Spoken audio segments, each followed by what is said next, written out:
Lesson 290. My present happiness is all that I see. First, you must realize that you are miserable. Anyone that doesn't understand the Course and buys into the ego is miserable. And everyone thinks that being miserable is being happy. Everyone loves to complain. Oh, this happened to me. You'll never guess what happened. They complain. And then when you complain and have all this negativity, then more negative things come to you.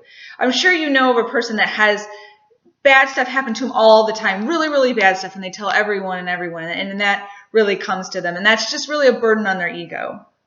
But today our eyes are starting to open, and the present happiness is all that we see.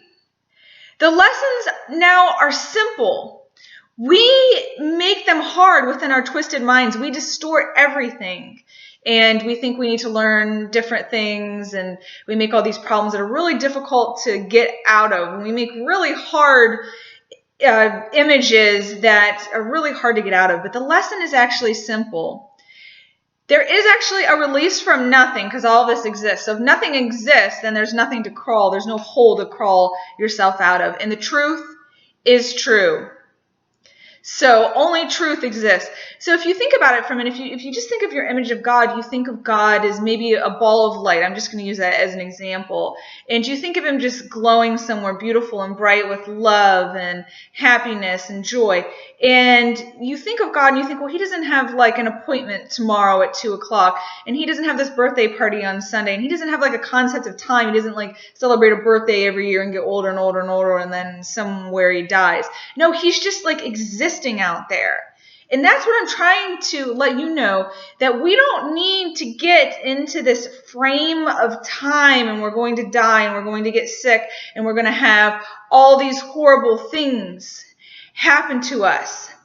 We are just going to exist like God in this perfect ball of happiness and joy where time doesn't flow through. So we can kind of just step back, and time will just sort of flow in front of us, and images and distortions that are made of nothing will just sort of happen. But we can kind of take a step back and just be like God, because we are part of God, and just be real simple and live in truth and just find happiness, because all we really have is this happiness. That's all we see, because all this other stuff isn't real. So let's have our eyes open truly today, and we can understand how this works, and we can take our brothers with us by just being examples. We can take a step back and not buy into their dream when they're telling us their sorry story of what happened to them. We can say, sure, that's real, but we'll understand it's not real, and we can help them live a better life, and we will as well. And just being a being of light that's just out there shining down on everyone.